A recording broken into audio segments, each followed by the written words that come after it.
Well, yeah, it would appear I'm live. I just gotta look down. See, that's the thing. My camera's up here, but I have to look down to see where right here where it's going. You're live, and then I go, oh, that's why I'm always half time I'm looking at my own image, which is why I'm not looking at the camera. I'm looking at my own image, which is why you see me looking down. When I'm looking off like this, I'm thinking about what I'm going to say next, and I do this a lot. It's kind of annoying. I'm not as polished as some of you YouTube people who do this on a regular basis. Um, yeah, so welcome Saturday morning. And it's a nice Saturday morning out there today, but it's also kind of cool. You notice I have a sweater on. Yeah, the temps have been dropping. Yeah, considerably. Let me see what the temps are now. Right now it's 54 degrees. It's not going to get up much above 61 today. Tomorrow it's not even going to break 50. Yeah. And they're predicting mid 50s all the way through the week, except for Thursday where they say it's not going to get up. It's the high is going to be like 48. Yeah, we've actually started getting frost warnings in Harrisburg all of a sudden. Yeah, it's getting chilly out there. So fall has definitely descended upon this part of central Pennsylvania, and a lot of my friends are already bitching about it. It's so cold. Yeah. Thursday night at practice, you could feel it. It was really cold. Wednesday and Thursday night, and a couple of my teammates were like, "God damn, I hate this. It's cold." It was funny because the week before we actually had like one of our practices was 80 degrees outside, so it was like kind of sweltering inside. And uh, come that weekend, it cooled off, and I'm going to talk a little. Of course, I'm going to talk about that. Derby is one of the things I talk about. Yeah. Um, I've been doing some editing, though, writing and editing. I've been doing some editing, not so much writing. But I do have something special I want to pass along, and she's probably gonna be really happy about this. But one of my writer friends lives out in Maine. Yes, in Maine. In fact, she lives about 30 minutes from Stephen King. I've actually joked with her a couple of times. Hey, have you ever went and visited Stephen's place? And I checked it on Google Maps, and she does live about 30 minutes away. So I keep telling her, go there and get pictures and shit, or stalk them. Oh, you're a dirty bird. But her name is April Marie, and I want to get her last name right. Cavnavan. Yeah, that's it. April Marie Cavnavan. And you can find her on Facebook under that name. She's the one that has been trying to encourage me to dump my shit out there and get it published like real quick. She's a real good friend. And I actually interviewed her on my blog. Oh, God. I think it was like about 4 years back or so. 3 years back. It was a while when she was getting ready to release her first self-published novel. Or her first published novel, actually. I shouldn't say self-published. Just publish. We publish. But she showed me last night her first attempt at a cover. She's starting to do her own covers now, which is really cool because if you can do your own covers, it's like, yeah, you're doing it great.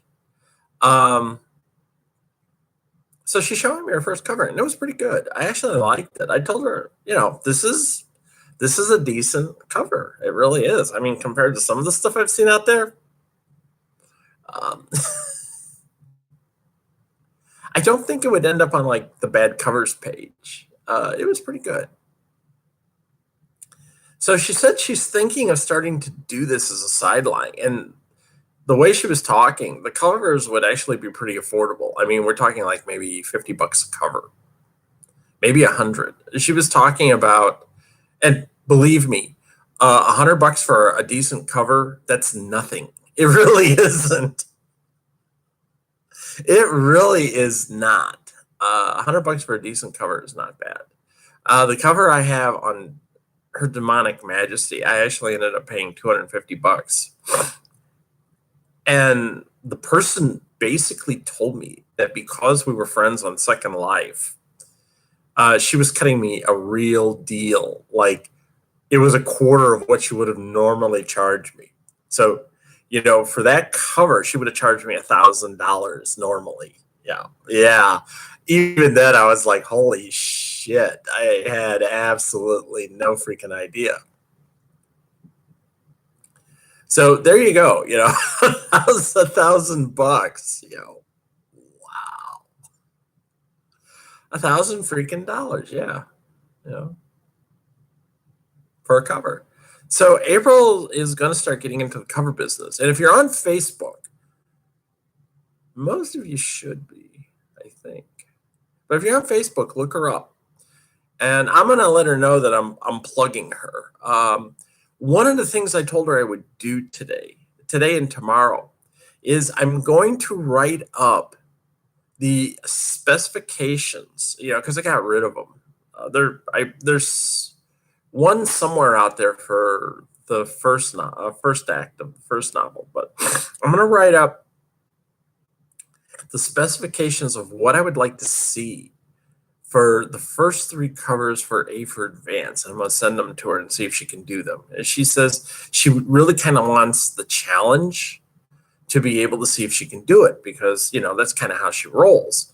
And I'm pretty good at describing exactly what I want. And I do. I mean, I do have definite feelings about, when it comes to those covers, exactly what I want to see. Which is sort of what led me to leave the person who agreed to do the covers in the first place and lose about $800 in the process. Yeah.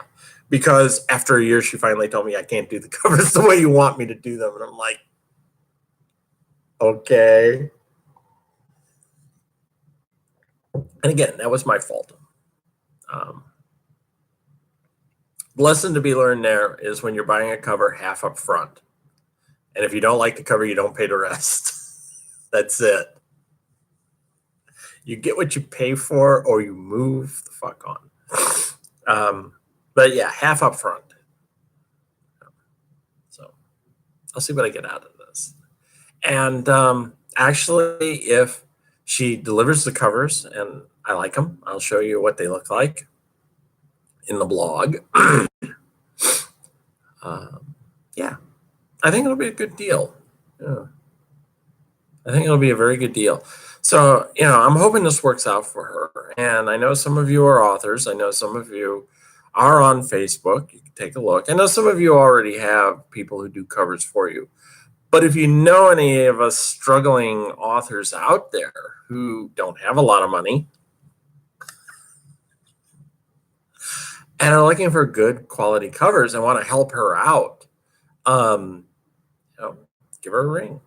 Look her up on Facebook. You can look her up under the name I just gave her, April Marie Cavnavan. Look up her books too. You might be interested. I should see if I can find a couple of her books and post a link, because I'm pretty certain she's on Amazon. Pretty certain. Yeah. One of these days, her and I got to sit down and talk. And she's been in my ass about wanting me to write, so guess I should do it. I have my salty bitch mermaid on today. See, don't be a salty bitch. My little mermaid. Yeah. So, been editing. I think mostly now I'm just kind of like doing it to hone the skills, so to speak. And it's funny because some of the editing I've been doing, now I want to go back into the very first novel again, which I had started editing a while back. And it's like, Jesus, there's certain things I think I could do better. like rewriting some of the scenes literally. I think it could come across as something that would actually help the novel. And this is one of the things that Stephen King has talked about is rewriting. Your editing involves rewrites. And sometimes in those rewrites, you want to chop shit out that doesn't belong. I do tend to be wordy. I do tend to be real wordy.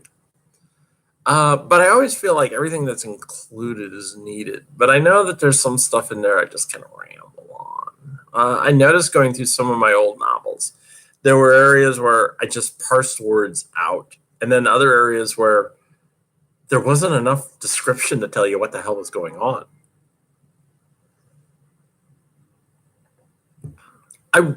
When I was editing Her Demonic Majesty, I don't know what I was about to say there.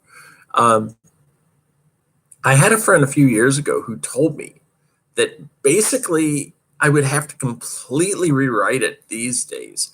And when I went through and edited it, I'm reading it and going, no, not really. I don't think so. No, I don't think I would have had to have rewritten it completely. There were sections that I did rewrite, but I don't think I would have had to rewrite it completely. In fact, I haven't had to. And I need to finish editing on that because I would like to put up a new edited version of it on Amazon and on Smashwords. God, I haven't put anything out on Smashwords in so long. I have no exposure these days. So, yeah. And going back to my first story, I noticed that Netflix, is it Netflix or Amazon? One of the streaming services now has a horror movie out there called Kuntilanik. It's like, well, they didn't get the idea from me. Or did they? It's funny because I've actually found free download places where there have been free downloads of Her Demonic Majesty. Every once in a while, I'll go out there and I'll Google my name.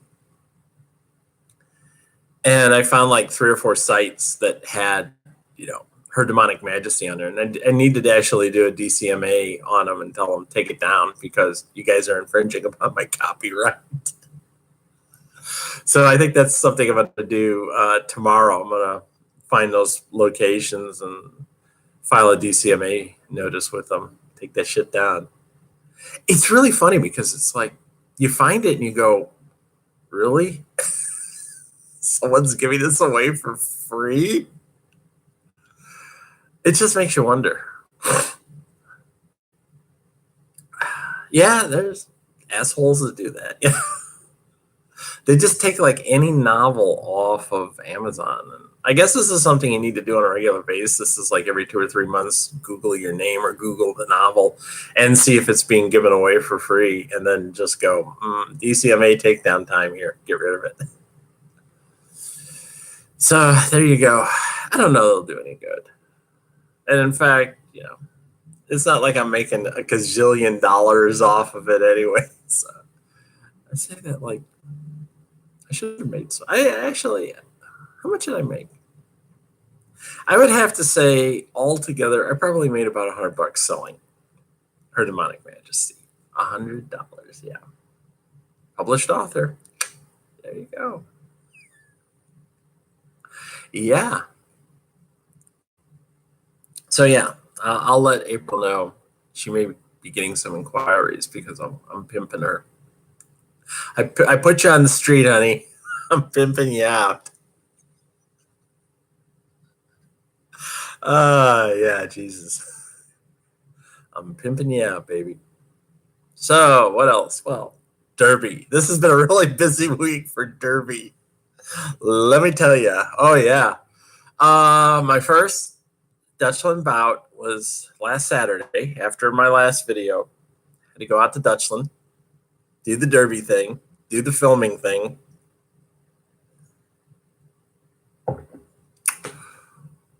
Oh, boy, those double headers are long. Yeah, they always play a double header. They have usually the primary team, the A team, will usually play first, and then they'll either have the B team or a mixer play the second bout. So I got there like a quarter after 4, which meant I had to leave here like 3:30 to get there. So I leave here about 3:30. I get there about quarter after 4. And since I was filming, they even said, we got you down there, you're going to film. But I still helped lay out the track. And I still brought my gear. And then we got, since we're tots, we're freshies, we got led around and told, what actually goes on in the bout.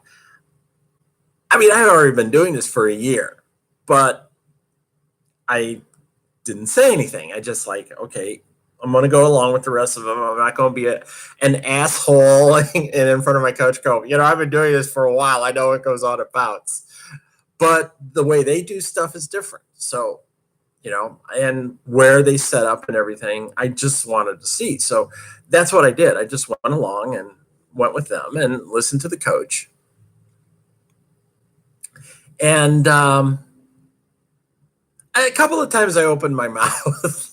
And I even told the coach later, I said, really, I apologize if I get too mouthy sometimes, because I said, I really love talking about the sport, and I really love helping out people who have less experience than me. She knows I've been around for a while already. I've already been around for a year. So I picked up on this. And she says, it's okay. Don't worry about it.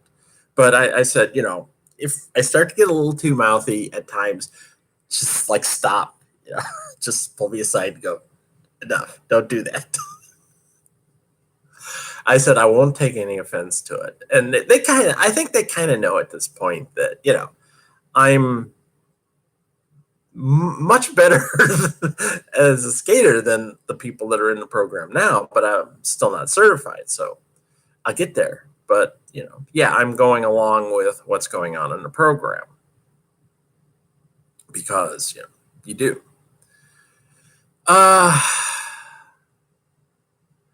But man, I'll tell you, we did not finish up until around 11 o'clock at night. So by the time we were done tearing down the track and putting chairs away and everything else, by the time we were done with that,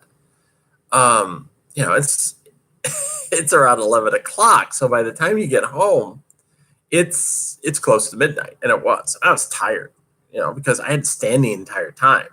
Everybody did, But since I was filming, part of it, the first bout, I actually filmed from the inside of the track. And then at halftime, I was told that some of the refs said I was a distraction.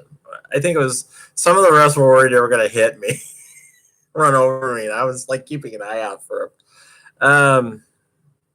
I'm not going to say anything. So I said, okay, I'll go over. They have an area, they call it the stage. And so I filmed from there, which is further away from the track that I'm used to being. I'm actually used to being right on the edge of the track when I film. I mean, literally. And you can't really do that at Dutchland because the edges of their track are taken up by people. They seriously are. So I filmed from up there. And it was cool. Just getting up and down is a bitch because you got to jump over you literally have to jump up onto a wall to get into the area where we film. And at my age, jumping up on walls is not something I do rather easily. So, yeah. But yeah, I did get it filmed. I did get it put up. I filmed 2 bouts, which meant I had to put 2 playlists together. And the thing of it is, Dutchland always holds their bouts on a Saturday night. And guess what I have on Sunday morning? Practice. Yeah, we have a 10:30 to 12:30 Sunday practice.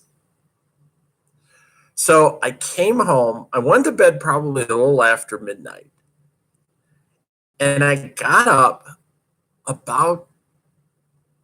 I was actually probably up about 6:30, maybe 7. I don't remember.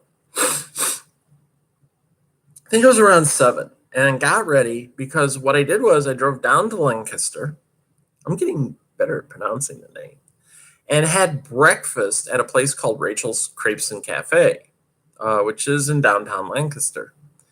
And they have a steak and eggs crepe. So I had that for breakfast at between 9 and it was about a quarter till 10 when I got out of there. And coffee, but I also had a lot of water. I drank like 4 glasses of water, big glasses like this, big glasses like that. So I drank like 4 glasses of water and then went to practice and then didn't get home. We got out at 12:30, so by the time we get home, it was almost 1:30 in the afternoon by the time I got home. So then I have lunch and I'm tired. I was aching. Seriously. That afternoon, I was just like, I was hurting because I was finally getting my plow stops down, which have been bedeviling me for a year. And I kind of lost that at practice on Wednesday and Thursday and then realized what I was doing wrong and started getting it back. I actually got to the point late on Thursday night where I could almost come to a complete stop on a plow after going at what you would call speed. I mean, not the fastest speed I could do, but speed. And I'm getting better. I really am. I think a lot of it is, I pointed out before, it's just constant repetition. I mean, every practice, it's like 20 minutes we do plows. I swear to God, it's like 20 minutes we do plows. Every practice. I know what I'm doing wrong, and I'm trying to find a way to do it right. And I'm getting better at finding a way to do it right because you have to. You're just constantly like, again, do it. And that's one of the things I've noticed about DDR is in their training program. It's just like constant. You do it again and again and again. You do the same thing over and over and over. Yeah. But now we've kind of advanced because Wednesday and Thursday, like they told us, now we're doing cardio. They said you're going to start doing cardio, which I love. We actually did cardio on Sunday morning. Dash Ketchum, who is our coach, she had played the night before. She played both bouts the night before and she came in to coach. So yeah, she was just a little sore. I had actually given her ibuprofen the night after the bout was over on Saturday night. I said, "You want something?" I said, "You can either have ibuprofen or Tylenol." She goes, "Give me the ibuprofen." And I told her, "I have more if you need it. I've always got it in my bag." And she was like, "Thanks." She also used to skate for hard. At this point, I'm sort of like, who hasn't? Actually, one of the women Wednesday night was wearing a hard tank top. I know who it is. She was wearing a hard tank top, and I'm like, okay. So I still got my hard tank top. I could wear it. I shouldn't be ashamed. I'm not. I'm not ashamed. I'm not as bad about the breakup as I used to be. Really, I'm not. Kind of getting better at it. But anyway, yeah, we did 27 laps. She just like skate 27 laps. I'm gonna time it. Skate 27 laps. So yeah, I finished first. I wasn't skating my fastest. I mean, I could when I got an open track, I could take off. But there were like 10 of us out there. So I'm having to skate through 9 much slower skaters. And we did that again on Thursday night. They said, "You're going to skate for 5 minutes straight. I want to see how many laps you can do." And I'll get to that. But on Wednesday night, we did our first push drill. Yeah, the vets do their push drill on the outside of the Wooftada track. In fact, they're actually in the area that we would call the OPR lane, outer pack ref lane. It's where the referees, the 3 refs who skate on the outside of the track looking for stuff, skate. So they're actually skating out there. And they told us, you can skate, you can do the push drill on the Wooftada. And it was the first time, well, They had done a push drill. I knew what to do. So it wasn't scary for me. It was hard. Yeah, it was hard doing it on the small track. It really is. Because once you get some speed up going into the turn while pushing someone or being pushed is a lot harder to do, especially if there's people there. You really can't get up a whole shitload of speed because once again we had like 14 people. We had like it was either 14 or 12 people. So there's like 6 pairs of us out there and you're having to dodge 5 of them. I was. And the woman I was with, Rachel, yeah, that was her name, Rachel. I have another Rachel on the team. Actually, we have 2 Rachels. But I was like, yeah, I know how to do this. Don't worry. I know what I'm doing. And they made it easy on us. They went 2 to 4 to 2. So we had to do 2 laps and 3 laps and 4 laps and 3 laps and 2 laps. I'm used to going like 2 to 5, 5 to 2 on a push drill, which is a pain in the ass, especially on the big track. I think what the vets were doing was 2 to 6, and I don't remember if they were coming down to 2, but they were each doing 2 to 6 and trading off, and they would actually come to a stop. I never stopped. I told Rachel, I go, we're just going to do a moving switch. And she's like, what's that? And I said, when we got up close to where we started, I go, okay, I'm going to come around on your inside and you just grab my hips and start pushing. I said, we're not going to stop. We're just going to keep going. And we did, and in fact, there was even one, the first time she starts coming around, I just reached behind her and kind of pushed her in front of me and grabbed onto her and started pushing. And we talked the whole time. I'm telling her, keep it up, get your legs out there. I can feel you shaking. You got this. You got this. We only got a couple of more laps. Don't worry, and then letting the others know, okay, I'm coming up on your inside. I'm coming up on the outside. I'd tell her stuff like shoot to the inside. Let's get around these people or just go right between them.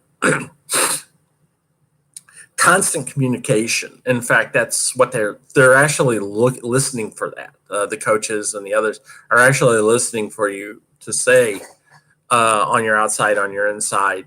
And I did that Sunday. I was like constantly like on your outside, coming between you, on your inside, on your outside. I know to do that. That's just how I've already been trained in that. But when we were skating out, the vets were in their position, and one of the coaches go, "Okay, here come the tots. Be careful. They're going to be on the main track." And I'm like, I always kind of smile because it's like, yeah, I'm a tot. I'm a skater tot. But after we were done, Rachel, my partner, she said, "Thank you for encouraging me the whole time." And I'm like, that's what you do as skaters, especially when you're starting out like this. The best thing to do is encourage everyone. You have to encourage each other. It's hard. I mean, I remember when I started out with hard and I sucked. I mean, I did. There's no getting around that shit these days. When I first started out, my first 3 months, I pretty much sucked. And part of that 3 months dealt with the fact that I had an injured foot. So, I wasn't able to do much of anything at that time. So, like, I've even told them at DDR, I said, my first 3 months, I just blew. It took me like that long just to get to where I could skate. And then it took me probably another 3 months to get my endurance up because of my age and lack of athletic ability. So, somebody asked me, I said, how long have you been skating? And I said, I've really only been skating well for about a year. But when you think about it, I revised that. I said, I've really only been skating well for maybe like 6 months. I said, the first 6 or 7 months of skating, wasn't that good. I really wasn't. It was taking me that long to get to where I'm at now. And I mean, I've told a couple of people my age, but I don't really think it's kind of sunk into some of them that they're dealing with a person who's like twice their age and who didn't have a lot of athletic ability when she came in. I mean, I had like zero. I hadn't done anything athletic for 25 years when I got on skates. I hadn't been on skates for 40 years when I started derby. So there you go. And so I kind of like point to myself and say, look, if I could do this shit at 60 and get to where I'm at now at 61, you guys can do this in 12 weeks' time. Don't worry about it. You will. You guys are younger. You have greater endurance. You have greater capability. You're going to bounce back from being tired a hell of a lot faster than I ever did. You know, you got this. Don't worry. And everybody right now is like, oh my God, the 27.5. Because again, Thursday night we did a 27.5. That was our cardio. At the very end of practice, they basically cleared. We didn't have that many vets show up to begin with. Thursday seems to be like a light night. And Wednesday seems to be the heavy scrimmage night. But yeah, they cleared off the track, and it was like, I want you to skate for 5 minutes, and I want to see what you're going to do. They called it a 27.5, but it was basically like 5 minutes of skating. It's like Roxy used to do that. She'd say, okay, I want you to skate for 5 minutes, keep track of your laps. So I got my lap counter on. I'm getting ready to count the laps. And they played right before we started going out. They started playing "Welcome to the Jungle" by Guns N' Roses, which I thought was perfect. You know, for the first time you're going out, you're basically being timed to see how many laps you can do in 5 minutes. And it's like, welcome to the jungle, baby. You're gonna die. I even at the end of it, I went real loud as I was skating along. That's what I really love that. I love that we were out there skating to music and the choice of music. I started smiling when I heard the intro guitar chords because I knew it was like, oh my God, they're playing Welcome to the Jungle, which is kind of like, it's our first 27.5. Yeah, this is the shit you want to hear. This is seriously, it was hilarious. To me, it was kind of like, I was smiling and kind of laughing inside at the same time. I was like, yeah, welcome to the jungle, baby. You're going to die. And a lot of the laughter was done. It was like, oh. I was like, look, you know, because I'm kind of like the voice of experience, you know, in a way. And I was just like, don't let this shit get in your head. I said, I let it get in my head. I said, this has been bedeviling me for the longest time. And a lot of it is due to the fact that earlier in the year, I just let this shit get to me. It got in my head and began fucking with me hard. I go, the 27.5, really, technically speaking, this is going to be like one of the hardest things you have to do. But some people just nail it right off the bat. I said, a lot of it just depends on your athletic ability. Now, one of the girls in the tots, one of our tots, she actually did 23 laps, which is damn good for your first time out. I said, my first time out, I did 18 and a half laps. I said, then like a month later, I got new skates. And I thought, oh, when we do our next 27.5, I'm going to just nail this bitch. And I did 18 and a half laps. And I said, I was crying and screaming and ready to bash my head into a wall and everything else. I mean, it was just like, yeah, I said, this gets into your head. It's the worst thing in the world. And derby is, derby is mental. It really is, especially when you're starting out. And you look at this sort of shit and you go, oh my God, I'm never going to get better. Oh, my one friend, Rachel, on the team, who was my push drill partner, I asked her, how well did you do? And she said, I stopped counting after like 3 laps. And she was kind of like down from it. I said, look, this is your first one. Don't let it get to you. Don't let this shit get into your head. I said, on top of, I said, first off, everybody who's doing a 27.5 on rental skates, it blows. You cannot do a 27.5 well on rental skates. I said, it blows. Just shrug it off. As soon as you can get your own skates, get them. You know? And I even had a couple of the tots have been asking me, like, hey, if I get these skates. And I was like, get the R3s, get the Rydell darts, get those. Those are good starter skates. I said, you can pick those up somewhere for about $100. One woman was saying she wanted to get a pair of skates off the internet. I said, don't order anything until you try on a pair. I said, find a skate shop and try on a pair.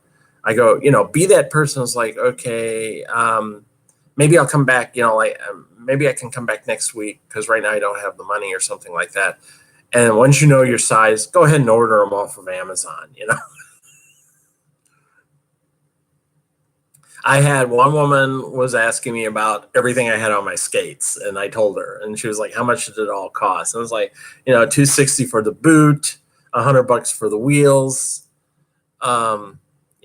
26 for the toe, 28 for the toe stops, 32 for the jam straps, and then the toe covers is like another $25. So I've got about almost $450 tied up on my skates. I said, but this is a little bit more advanced than what you're going to want. So I told her, I says, get the R3s, get the darts. The Rydells are a good boot to start with. Good package to begin with. That's what you want. I said, in 6 months' time, if you get better, you'll be skating out of them and you'll be ready to move up. But I said, as far as those being, the best to start with, I said, yeah, get those. And I was explaining, some teams, a lot of them like Rydells. York is a combination of, most of them like Rydells, but there's a few that have Modas. Not very many people have Bonds. Hard was mostly a Bond group. Everybody seemed to like Bonds. I think it was mostly because you could buy them there at the rink. That's where I got mine. And I do like my Bonds. I love them a lot. A couple of our players have Modas. A couple of players, I should say, on hard have Modas. I really don't know. I've seen a lot of the DDR skaters have Bonds, but I think there's a few out there on Rydells. I'd have to double check. They still keep us kind of segregated from the vets, so we don't really get a chance to see them unless they come over and coach us. But yeah. So I did, in my 27.5, I did 24 laps. But I only had like a couple of moments where I could really turn on the speed and take off.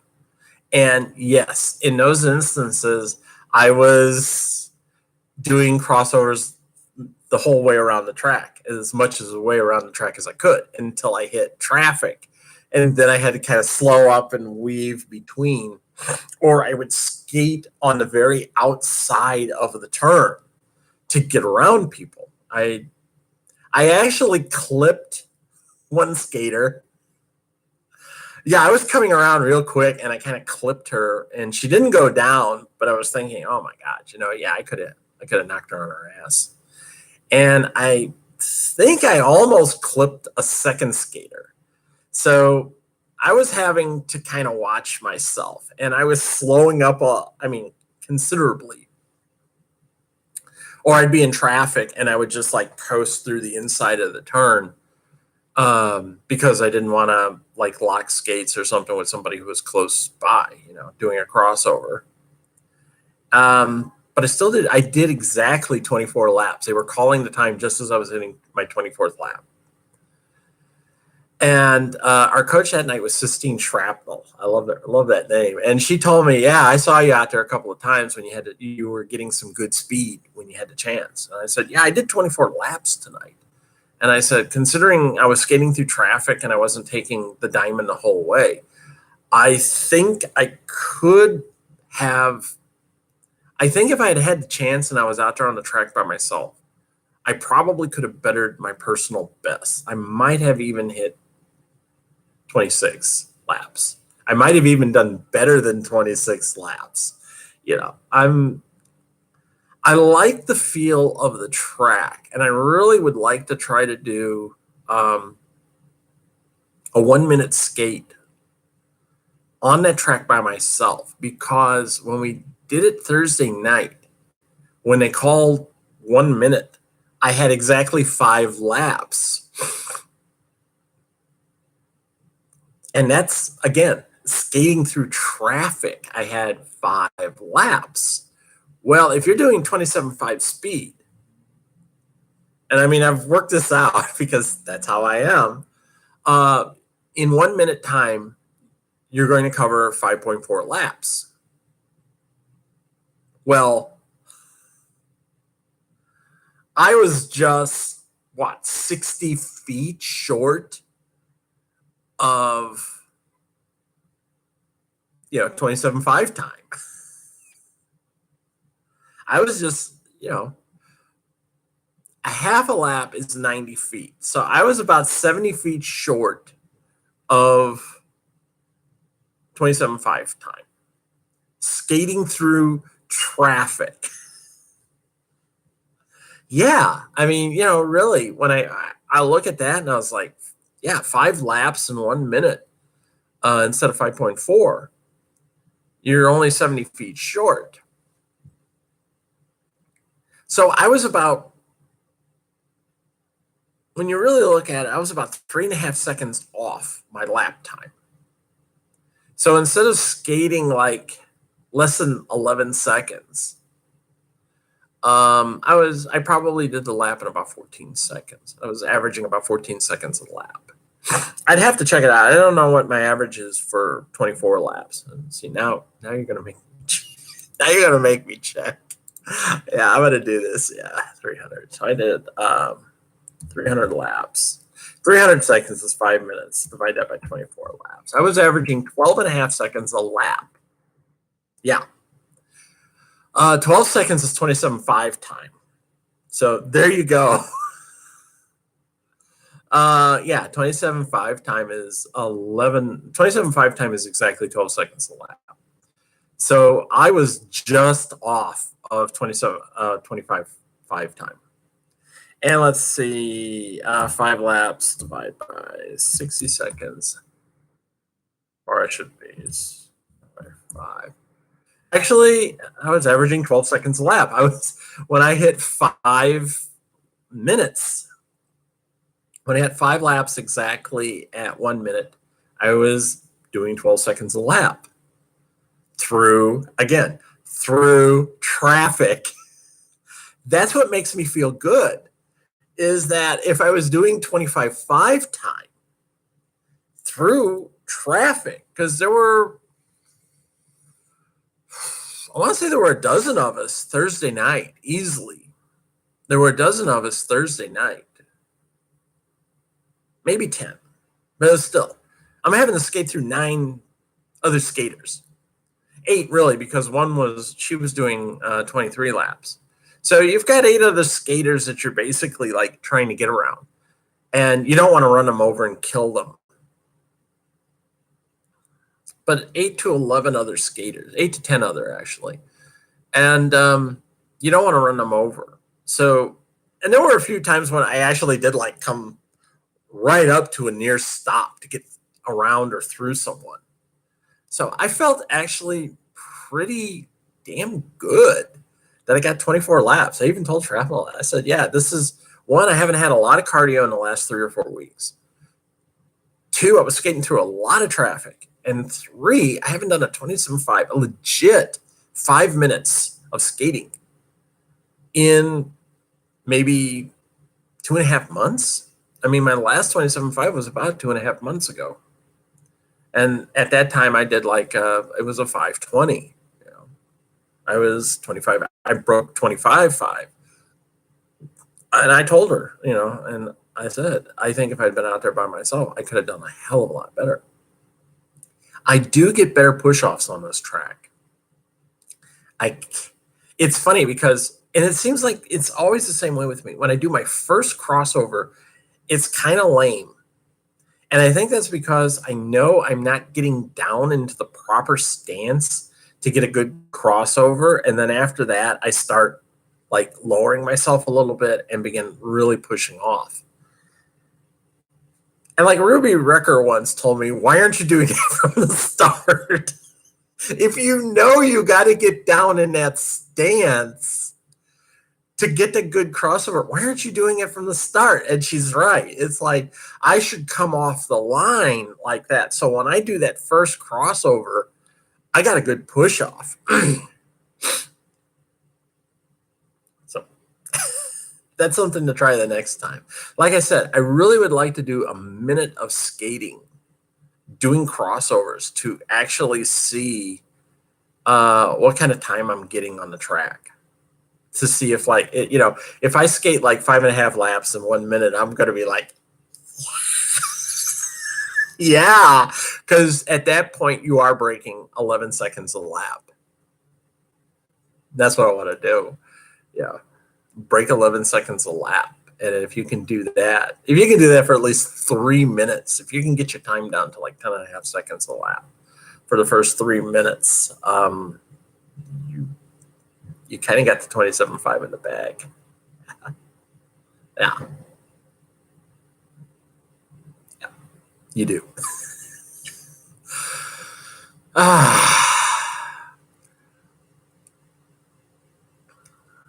And that's what you would need to do. Because if you're skating about 5.5 laps every minute, that's 11. And that's 16.5 laps in 3 minutes.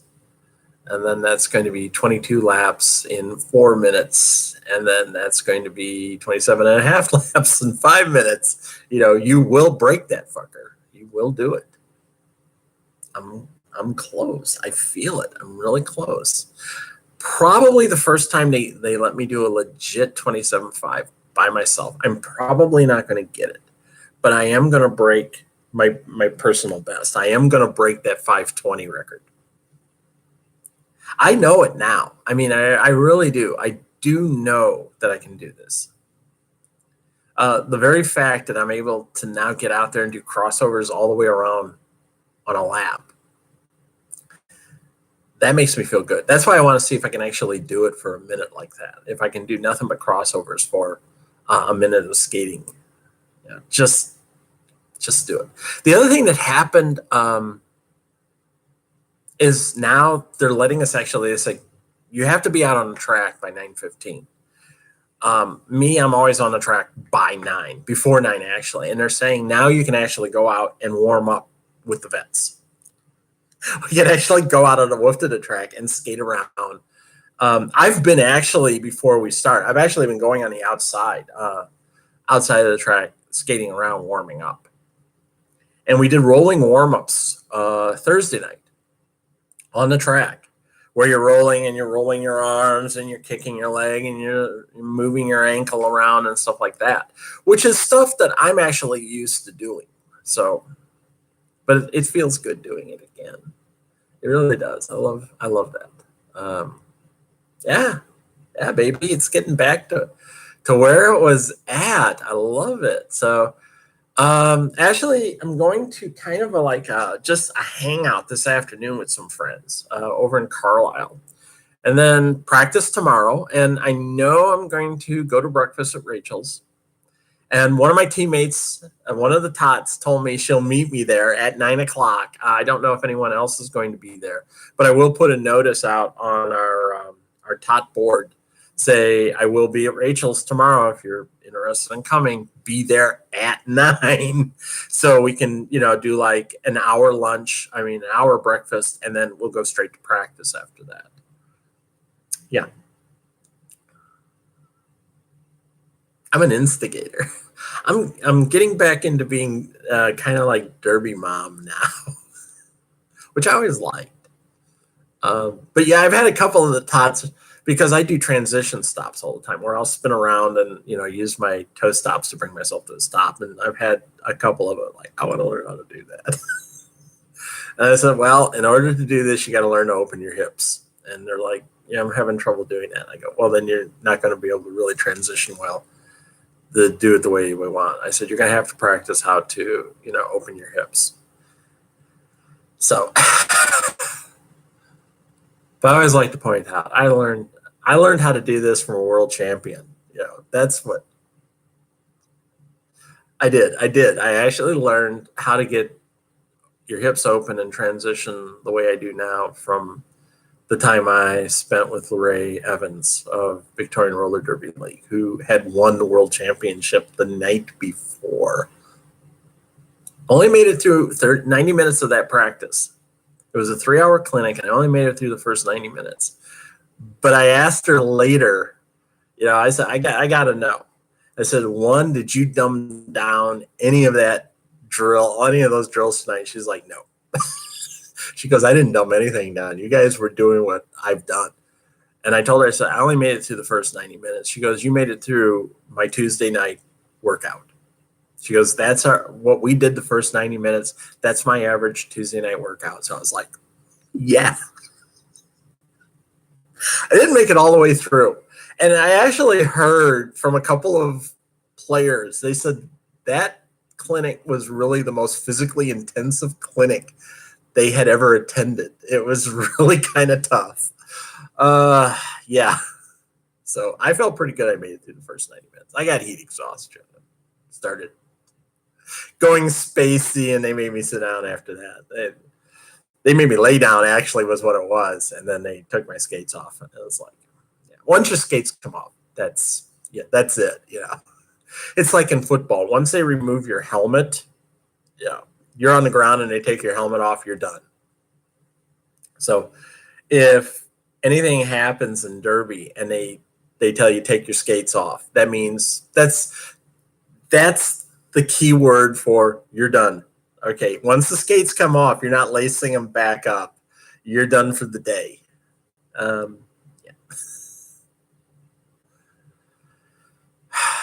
So much fun. I'm having a lot of fun. So yeah, tomorrow practice. Can't wait. Looking forward to it. Yeah. So I've rambled on. It's almost 52 minutes. I think it's time for me to go. Yeah. So you guys have a good weekend, and I will talk to you next week. Take care. Bye.